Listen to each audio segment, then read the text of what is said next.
Tell me what to do. Show me how to feel under your control. Everything is real, so hit me.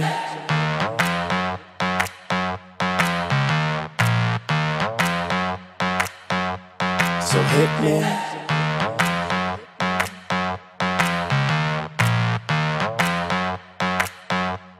So hit me. First a confession. Hey, Mr. Bill Poker peeps. You guys who have watched my vlog for a while know that I'm a very, very positive person. I'm almost always upbeat. And I have to tell the truth. It's very, very difficult to do the vlog this week. It's because of some things that happened this week while I was playing. Both of them happened at my home casino, WinStar, this week. And it had to do with just how, honestly, classless and rude and just what a bunch of jerks that some people were that play. And honestly, to me, it was kind of discouraging. I hate to see people that are just so negative and miserable with their lives, number one. And, of course, it takes the fun out of it for other people, too. But we're going to talk about, what are the consequences or what can you do to not be like these guys. So the first guy has a reputation of kind of being a jerk anyways.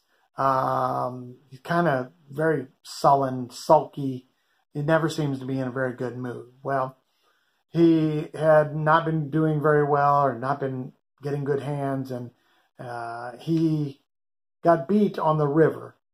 And he really rudely asked the dealer to wash the effing cards. And the dealer, good for him, stood up for himself and says, "Sir, I am not going to wash the cards if you ask me that way. If you ask me respectfully, I will wash the cards." Well, this just released a torrent of F words and other swear words and berating the dealer that this guy did. It's just such a horrible, horrible reflection on him personally. He happened to be a foreign guy.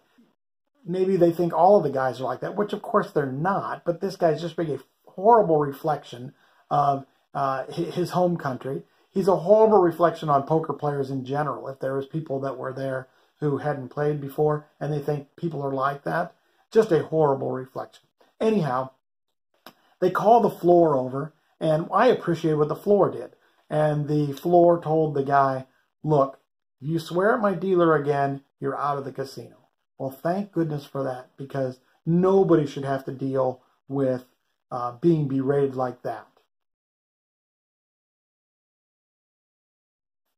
If you can ever find a dealer who can actually change the cards by the way they deal and not cheat, then I'd like to know who that is, because I'm going to become their best buddy.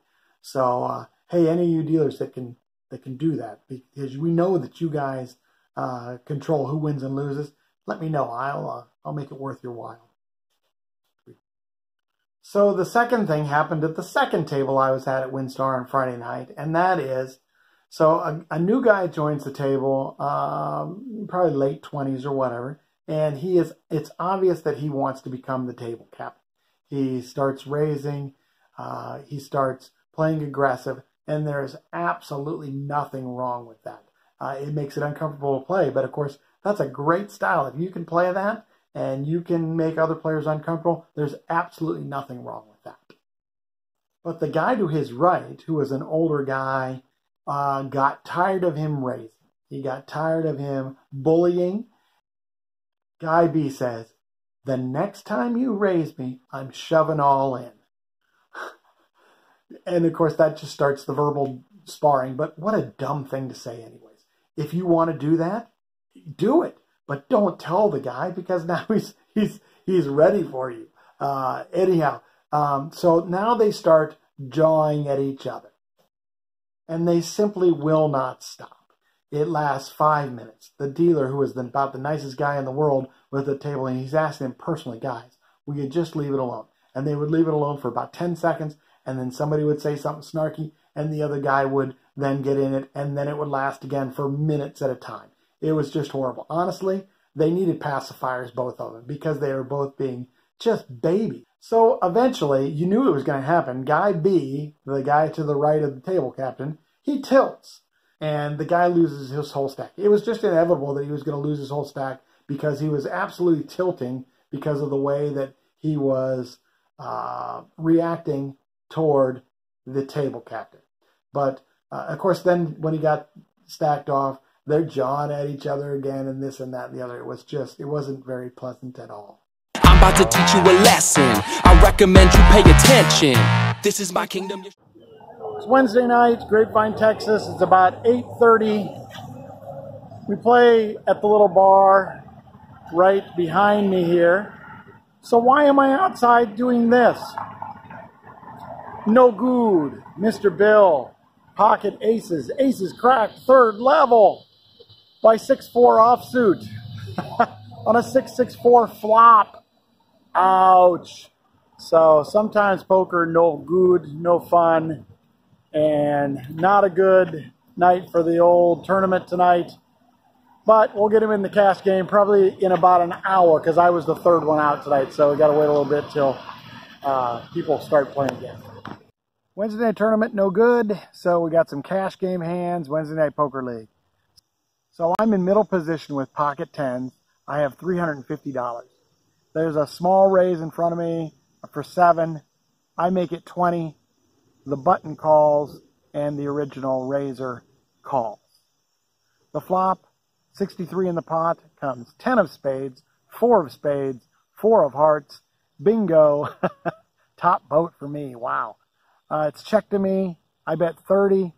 The button folds and the original raiser calls. The turn, 123 in the pot, is the 7 of spades. Wow, such a great card. Now spades comes in, if he has spades anyway. He checks to me, I bet 55, and he makes the call. The river, ace of clubs. Okay, this one did make me a little bit nervous because this player definitely has the ability to bet small pre-flop with pocket aces. But he checks to me, I bet 75. He raises to 150. There's no way I'm ever going away. I make the call. And he shows pocket 9s. Yay for Mr. Bill. So this next hand is amongst the largest we have ever had at Wednesday Night Poker League. It's a Omaha PLO8 hand. Here it is. I am on the button with ace of hearts, 2 of spades, 6 of spades, 8 of hearts. It pre-flop ends up being 8 of us at $5. So there's $40 in the pot to a flop of jack of hearts, 7 of clubs, 8 of clubs. A player goes pot. He gets 5 callers. So there's 6 of us to the turn. The turn has $280 in the pot, and it is the 6 of hearts. Wow, what a beautiful card for me. I now have nut low and a nut high draw. One of the early players goes pot, or at least effective stack pot of 270. Another player calls. I make the call, and the small blind calls. If we were way deeper, I would have raised here, but honestly, the next effective stack was only 210, and I just don't think anybody's going away, especially since I don't have a made hand yet, then I don't want to raise here. So the river with 1340 in the pot is the Queen of Hearts, giving Mr. Bill nut high, nut low. Wow. So it checks to me. I go all in for the effective stack of 210. I get 2 callers. One of the callers has ace deuce, and he happens to have enough chips to be the biggest stack, one of the big stacks also. So he quarters, and I 3/4 a $1,970 pot, one of the biggest that we've had at Wednesday Night Poker League. Again, 2-1-2 game. That's not so bad. I'm about to teach you a lesson. I recommend you pay attention. This is my kingdom. So these couple of incidents got me to thinking, well then, what can we control at the poker table and what can't we control at the poker table? And it's interesting because the list of things that we can control are infinitely longer than the things we can't control. Let's go over the things that we really can't control. So you can't control the cards. You can't control the dealer. You can't control other players. You can't control how they act, what they do, what they say. Now, on a previous video, I said you can have influence on them. And what I'm talking about is the poker play there.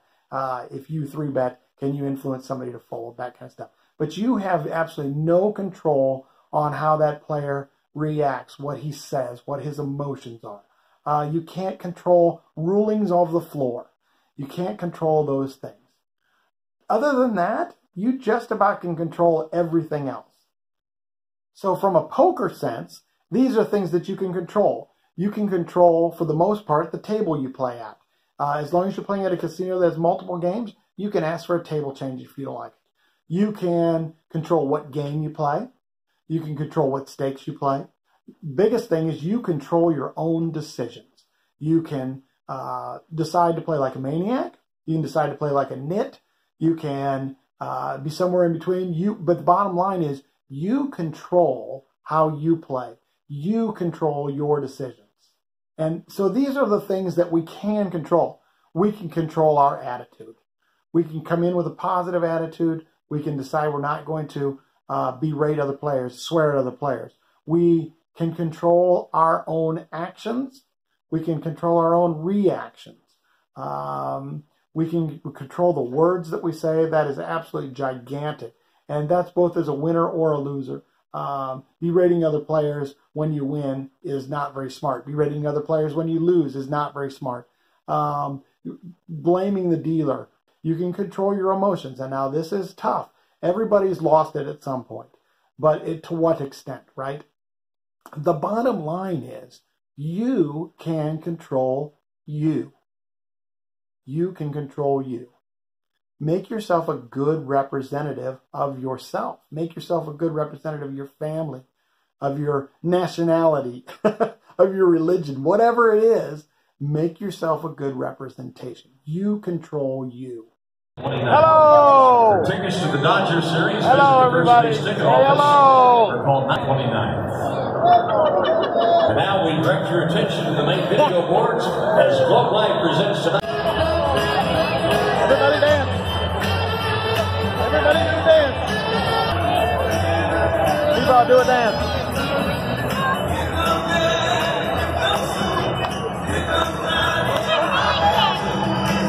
Morgan's going on the vlog! Morgan's going on the vlog!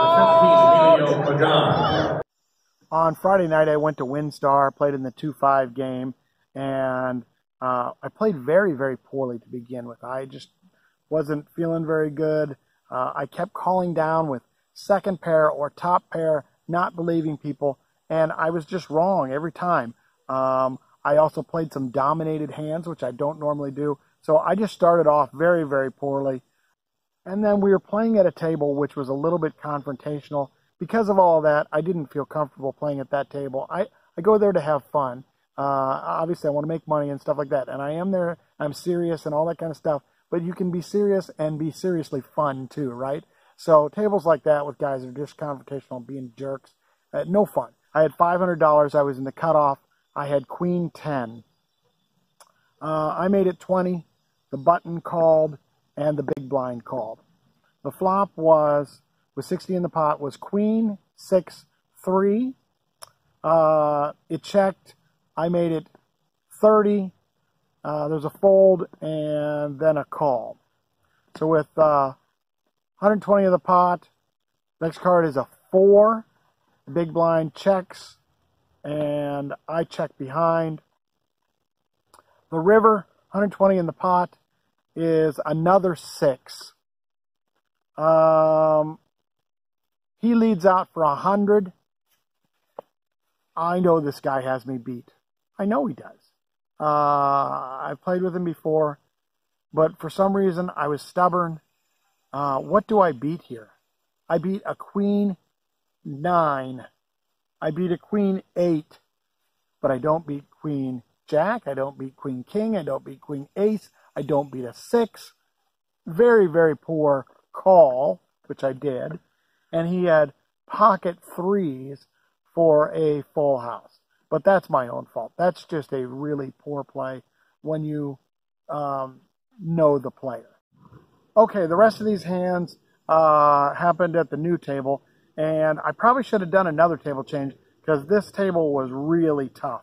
There were some good players, some WinStar players who are known to be very, very good at this table. I should have table changed, and I did not. So on this first hand, I'm in the +1. I think this is like the third hand I played there. I had 8 of spades, 9 of spades. I made it 20. We can question whether or not I should have even been in the hand. We've talked about this before. You have to be able to raise hands other than premiums, or everybody knows what you're doing. So 8 of spades, 9 of spades is one of those hands for me, which I will raise as though I have an ace queen, an ace king, something like that. So anyhow, I raised a 20. The middle position calls and the button calls. And the flop with 67 in it comes 10 of spades, 9 of clubs, 2 of spades. So I am open-ended with a flush draw. It checks to me. I bet 25. Then the button raises a 75. Big blind folds, and I make the call. The turn, 215 in the pot, is the 8 of hearts, giving me 2 pair. I decided to go ahead and get it all in there. I went all in for 325, and he absolutely snap calls because he has the nuts. Jack of spades, queen of spades. He's also got a better flush draw than me. I have to hit an 8 or a 9 for a boat to win. The river, ace of hearts, and he wins the entire pot, 865, and I am stacked off. Again, I don't think I played very well to begin this night. I played better later. Okay, I don't know if you guys will consider this playing better or not. But I had my favorite junk hand in a cash game. Again, a suited connector, suited one gapper. 3 of clubs, 5 of clubs. I have $475. I'm in the big blind. There's 2 limpers. The cutoff makes it 20. I call. The first limper calls. Now the second limper puts in a raise to 85. The cutoff calls. I think I'm getting too good a price here. I make the call. The flop with 275 is Jack of clubs, 10 of clubs, 4 of clubs. Oh my goodness, I flopped a flush. It checks to the guy who made the bet pre-flop. He makes it 150.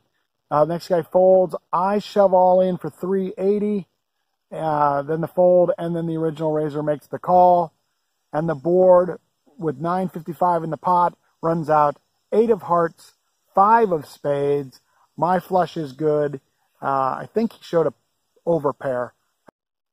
So that hand pretty much turned it around for me. I had been down, oh gosh, I had got stacked off, so I was down about $600 or $700, and I got it almost all back on that hand.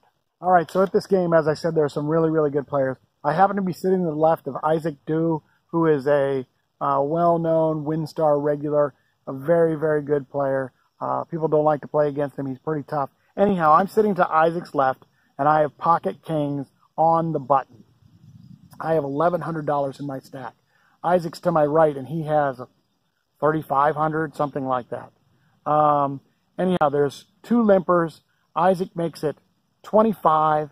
I decided to play this one a little bit sneaky, and I make the call, and the others fold. So the flop comes queen, 8, deuce, rainbow. Isaac bets 50. I decide I'm going to string him along, one more hint card, and I make the call. The turn, another queen. Ouch. Isaac checks. I should have bet. He was showing weakness. I check behind. The river was a 7. Isaac bets 50. Once again, man, I don't know why I couldn't pull the trigger for a raise, but I couldn't. So I made the call. I turn over pocket kings, absolutely knowing I'm going to win the pot, right? Isaac had pocket aces. Oh my gosh. I absolutely lost the minimum. Well, unless I had raised on the queen, I think he would have gone away. But as far as, you know, getting it in pre-flop or something like that, aces against kings, I'd have lost my entire stack. So I actually lost a very, very small amount on aces versus kings on that hand. I'm glad I decided to play it a little bit funny and tricky that time. But given that I had pocket kings, and I didn't even raise with pocket kings, I knew there was going to be an opportunity, probably in not too long, because I didn't want them to forget that, to steal a hand or steal a pot. So this isn't really a steal, but I'm glad to take down the pot on this one. So I had ace of spades, king of clubs. I had $950 in my stack. There was a really very tight player who raised to 25. Isaac on my right called for 25. I decided, okay, now's going to be the time. If I didn't, even if they call me, at least I have ace king. And I had shown that I wasn't even raising with pocket kings, so they had to be scared. I make it 125, and the original raiser grumbles and not very happy and ends up folding, and Isaac pretty much snap folds. So I ended up winning $55 or something on that. But I think it's kind of important to, you know, if you're going to make a certain play, whether it's tricky or something, then you need to take advantage of that play later. All right, last hand at WinStar I'm going to talk about. Pocket queens in the cutoff. I have $820. There's an under-the-gun player who's very short who just limps. Now, we know that he has to have a pretty big hand. There's a crazy guy in the hijack. This was Guy A, who we talked about, who loved to be the table captain. He makes it 30. I decide to call. The limper then goes all in for 280. I have 820 in my stack, and the crazy guy has 620 in his stack. I'm just begging that he either calls or shoves because I know I'm ahead. Anyhow, he goes ahead and shoves all in for 620. I absolutely snap call. The flop comes 10 of spades, 6 of spades, 6 of clubs. The turn, 2 of spades, putting a flush draw on board. The river, 7 of diamonds. So just as we said, the limper had pocket aces. I had pocket queens. The cutoff, 8 of spades, 9 of clubs for a rivered straight, and he wins the entire pot. Ugh. You know what really stinks about that? Is this guy really thinks he's a good player, and he wasn't a good player, but he got lucky. And, you know, I always say, hey, if you guys are going to bring their chips to the table, they can play them however they want. Now, I know this guy cannot be a winning player in the long term. Boy, short term, though, those guys can hurt you, and he hurt me on this hand. So here's a little advice from Mr. Bill Poker. If you have problems controlling yourself, which, I mean, we all have to some extent, is get some help. Here's a book, for example, The Mental Game of Poker, that I have read a couple of times, and I go back and I read it because it'll help me with my emotional state. Read books on the mental game of poker, and you can get help controlling your actions, controlling your reactions, controlling your emotions. If you're not willing to work on controlling yourself, or if you simply can't do it, I would suggest if you can't control your emotions, then simply don't play. You are not helping yourself. You're going to tilt. You're gonna get mad. You're gonna get angry. I've seen fights at the casinos from guys who can't control themselves. You're gonna be a poor representation of yourself and your family. So, if you simply can't control your emotions, if you can't control your mouth, if you can't control your actions and reactions, simply don't play. In the long run, you're going to be way better off. So with that, I don't mean to sound like I'm preaching, because I'm really not. I have had to work on this myself. But we've all got it. We've all done it. So, I mean, it's a conscious effort. So, anyhow, have fun, guys, man. Life is too short to be mad and tense all the time. Have fun. Win some money. Go play. If you lose, take it like an adult. Be a big boy. Don't be a baby. Do I sound like Christy Arnett? That's not what I'm going for. Okay, guys, a couple of shout-outs before I leave you here. A guy that called into Bart Hanson's show and talked about my big, huge hand at the Choctaw Million Maker. I put something on my vlog a couple of weeks ago about he called into Bart Hanson. Anyhow, I met him. He was at WinStar. He actually is a Dallas local guy. His name is John. And John was a good guy. He was a nice guy. Anyhow, John, shout out. Nice meeting you, and glad we now agreed. Another shout out to a guy who has used now one of my videos on his own vlog. His name is Low8 Grinder on YouTube. Here's a picture or something. Anyhow, he did an analysis of one of the Mr. Bill Poker vlog hands, and he did an analysis on his vlog. So I'll put the link at the bottom. Give the guy a shot. He's got a guest name, The Shadow. His real name is Edward, who is a PLO expert. I am learning from his vlog. If you guys are going to start playing PLO, it'd be another good resource for you to check into. Anyhow, check him out, okay? All right, guys. Bottom line, control yourself. No anger. No meanness. Just have fun, all right? And finally, I just want to thank you guys again for watching and for pressing buttons and all that kind of stuff. I seem to be getting a little bit of momentum. I hope I'm putting out content that you guys enjoy and like. Not as many hands I had this time. Hopefully I'll get to play in a big one at Choctaw. WPT is there. I think the main event is this weekend coming up, so I'm hoping to play in that. So we'll see if I can't get some more exciting stuff on here in the next few weeks. All right, guys. Thanks again, and I will see you next week.